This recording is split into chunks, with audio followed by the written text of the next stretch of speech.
United States has gone through multiple currencies and central banks in its 240-year history. A central bank allows for the expansion and contraction of our currency supply, which affects the prices of goods and services in our economy. Since our latest central bank was created in 1913, one US dollar can only purchase 4 cents worth of what it could in 1913. The cost for a loaf of bread has gone up 24 times from 6 cents 100 years ago to $1.50 today. Imagine how much better off Americans would be if prices were not increasing so rapidly. If for decades, citizens could have saved wealth under their mattress. Part of the reason for this price inflation is the change in what a US dollar bill represents. Paper money used to be just a representation of the historical money that is gold, because gold has high intrinsic value. This was called the gold standard and was ended for the United States dollar in 1971. Then we were just left with cash, paper bills and metal coins. Today, only 8% of the world's currency exists in a physical cash form. The digital revolution has made money ever increasingly become more virtual and less physical. With the invention of the internet came some attempts to return to gold-backed currency by representing gold digitally. 2 of such attempts were called e-gold and gold money. The gold-backed digital currency, e-gold, gained some success, with $2 billion in transactions processed at its peak for the 2008 year. This and similar currencies were a challenge to America's monopoly on money, which they will fight tooth and nail to maintain. E-gold transfers were suspended, and they were prosecuted under the USA Patriot Act. Gold money's progress was also halted under government regulations, stopping money transmission from user to user. Revolutionary currencies like e-bullion and Liberty Reserve were also run out of business. The U.S. Treasury and Department of Justice stretched the definition of money transmitter in the USA Patriot Act to include services not even transferring U.S. dollars. No digital currency created yet was safe from censorship.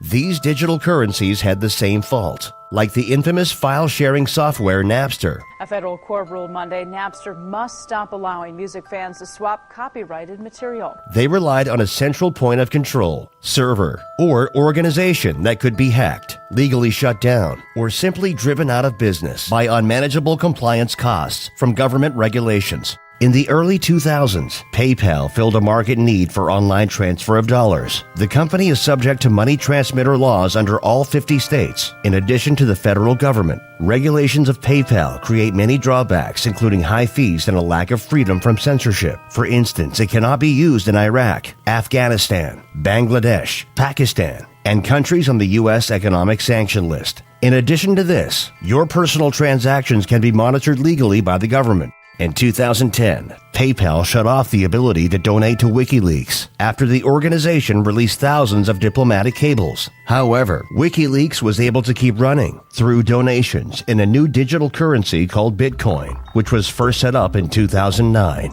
Bitcoin is the first virtual currency to not have a central point of failure. Most importantly, it is resistant to government force. Its entire system is distributed and thus impossible to pinpoint and shut down. It is able to achieve this feat through cryptography, which is basically a fancy word for secure communication. The software, of course, takes place via the internet. It runs on a protocol like HTTP, HTTP being the protocol for the World Wide Web. As it was designed, a distributed network of voluntary users provides the service to maintain the Bitcoin software system. This currency allows you to send a payment to anyone in the world online without using any bank, company, country, government, or otherwise trusted third party. Sending Bitcoin basically works like an email, except that a Bitcoin's unit of value cannot be duplicated. Only a specified number of Bitcoin units will ever be in existence. By May 2010, Bitcoin was beginning to trade in the real world. It is likely the first transaction ever made with the fledgling currency, which began in 2009. This Papa John's pizza might look like an ordinary delivery, but it seems likely to go down in history as the most expensive food of all time.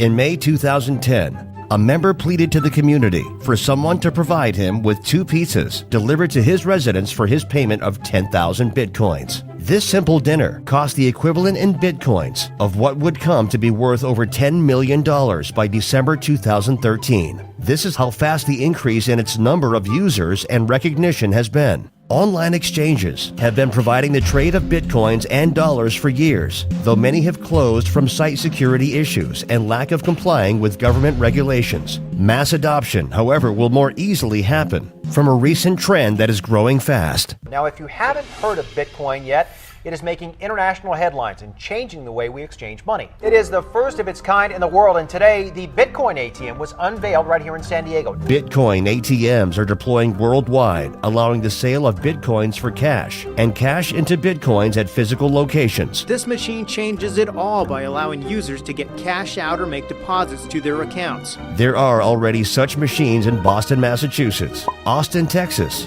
Mountain View, California, Vancouver, Canada, and Tijuana, Mexico. Bitcoin will succeed where past digital currencies have failed because it is not tied to any national currency. It has no central authority, and the supply cannot be manipulated. Bitcoin is like the internet in 1994. Few people used it, and even fewer knew how it worked. But it would go on to revolutionize nearly every industry in the world. Digital currencies are set to revolutionize money. Billion-dollar companies are among the 60,000 already accepting Bitcoin, and the list is growing rapidly. Money can now be sent worldwide to wherever there's an internet connection. We are truly in the era of the first global currency. If you'd like to learn more, get our free report on Bitcoin and digital currency. Go to crushthestreet.com/Bitcoin.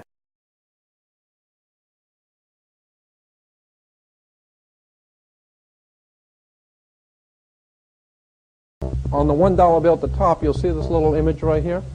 But if you blow it up from an actual photograph, you'll see it is it's a little owl. It's a symbol of the Bohemian Society. The Bohemian Society meets in California on the last 2 weeks of July of every year.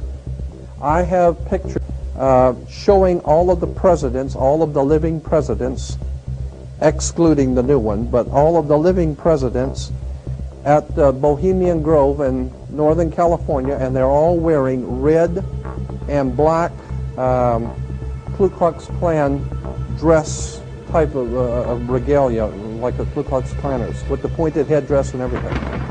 And I mean, that's quite a sight to see presidents dressed like Ku Klux Klan members, right? And they're standing in front of a big open pit of fire, and behind them is about a 20 to 25 foot owl behind them.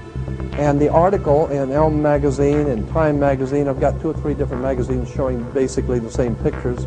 It says that the presidents meet with all of the heads of industry throughout the world, all of the heads of state throughout the world, and all of the most important wheeler dealers in this country, and they all meet up in Northern California, and they have rituals where they go before the owl after midnight.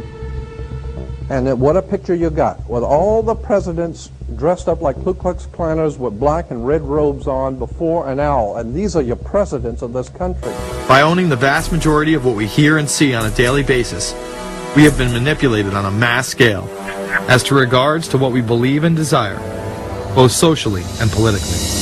Edward Bernays, the nephew of world-famous psychoanalyst Sigmund Freud, would study group dynamics and become the father of public relations. He authored the book Propaganda in 1928. In it, he described how to intelligently and consciously manipulate the habits and opinions of the masses within a democratic society. He went on to state that those who harness this unseen mechanism of society constitute an invisible government and are the true ruling power. It is they who pull the wires which control the public mind, who harness old social forces and contrive new ways to bind and guide the world. The average American is distracted, mindless, worried about minuscule things, celebrities, as if it was their own family members. And this is by design, because the powers that be, who own the media, know how our brains work. They know scientifically how the human mind functions. They know about sociology, and they are using the media, and have used the media for decades now, to entertain people with issues that don't really matter.